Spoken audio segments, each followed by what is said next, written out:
बिस्मिल्लाहिर्रहमानिर्रहीम।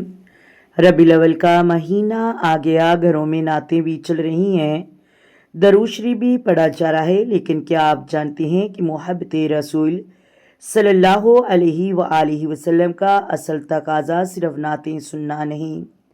इस वीडियो में हम अहम 5 ऐसे अमाल बताएंगे जो हमें इस मुबारक महीने में अपनी ज़िंदगी का हिस्सा बनानी चाहिए। और 5वां अमल ऐसा है कि जिसके बगैर मोहब्बत रसूल सल्लल्लाहु अलैहि वसल्लम का दावा अधूरा रह जाता है। नंबर 1, दरूद शरीफ को अपना महमूल बनाएं। रबीउल अव्वल में कोशिश करें कि ज़्यादा से ज़्यादा दरूद व सलाम पढ़ें। सिर्फ चंद दिन नहीं बल्कि इस मुबारक महीने के बाद भी दरूद शरीफ को अपनी ज़िंदगी का मामूल बना लें। चलते फिरते, काम करते हुए और फारग वक़्त में दरूद शरीफ पढ़ने की आदत डालें। नंबर 2, सीरत मुस्तफ़ा सल्लल्लाहु अलैहि वसल्लम पढ़ें। हम अपने प्यारे नबी करीम सल्लल्लाहु अलैहि वसल्लम से मोहब्बत का दावा करते हैं, लेकिन क्या हम आप सल्लल्लाहु अलैहि वसल्लम की ज़िंदगी को जानते भी हैं?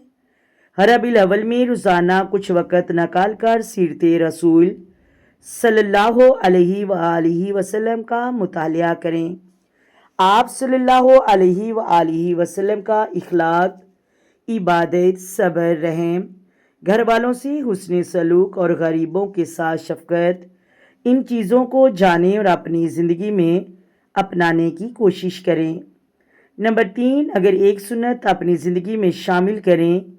इस रबीउल अव्वल में सिर्फ ये फ़ैसला ना करें कि हम सिर्फ नाते ही सुनेंगे, बल्कि ये फ़ैसला भी करें कि मैं अपने नबी सल्लल्लाहु अलैहि वसल्लम की एक सुन्नत अपनी ज़िंदगी में ज़रूर शामिल करूँगी या करूँगा।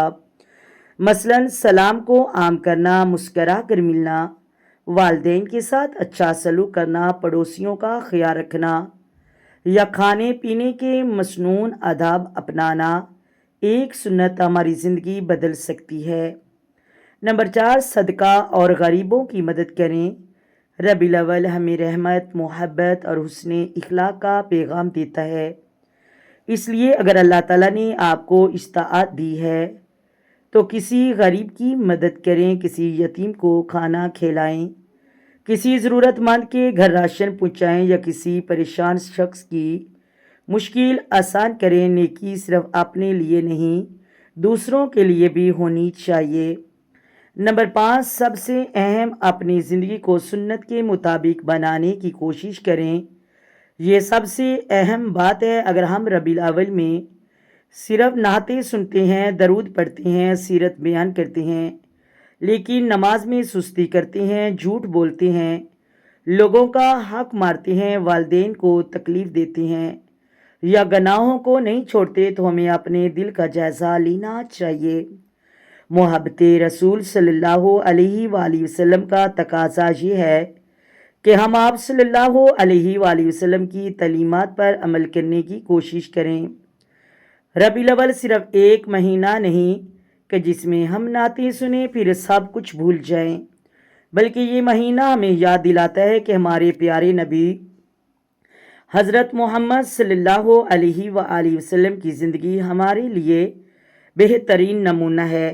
आएँ इस रबीउल अव्वल में एक अहद करें, हम दरूद शरीफ को अपनी ज़िंदगी का मामूल बनाएंगे, सीरत मुस्तफ़ा सल्लल्लाहु अलैहि वसल्लम पढ़ेंगे, सुन्नतों पर अमल करने की कोशिश करेंगे, गरीबों और ज़रूरतमंदों का ख्याल रखेंगे, अपनी नमाज को बेहतरीन तरीके से अदा करेंगे। अल्लाह ताला में सच्ची मोहब्बत रसूल सल्लल्लाहु अलैहि वसल्लम अता फरमाए और आप सल्लल्लाहु अलैहि वसल्लम की सुन्नतों पर अमल करने की तौफीक अता फरमाए। आमीन या रब्बुल आलमीन। अगर आपको ये पैगाम अच्छा लगा तो इसे ज़रूर शेयर करें, क्योंकि मुमकिन है कि आपके एक शेयर से किसी दूसरे मुसलमान के दिल में भी नबी करीम सल्लल्लाहु अलैहि वसल्लम की मोहब्बत और सुन्नत पर अमल का जज्बा पैदा हो जाए। अल ख्वाजा नसीरुद्दीन वॉइस चैनल को ज़रूर सब्सक्राइब कर दें। आए मेरे साथ मिलकर आका दो आलम नूरे मजस्सम सरवरे कायनात صلی اللہ علیہ وآلہ وسلم کی ذات پر درود و سلام کے نذرانے پیش کریں۔ الصلاۃ والسلام علیک یا سیدی یا رسول اللہ، الصلاۃ والسلام علیک یا سیدی یا خاتم النبیین، الصلاۃ والسلام علیک یا سیدی یا رحمت للعالمین، الصلاۃ والسلام علیک یا سیدی یا امام الانبیاء، الصلاۃ والسلام علیک یا سیدی یا محمد رسول اللہ۔ اللہ حافظ۔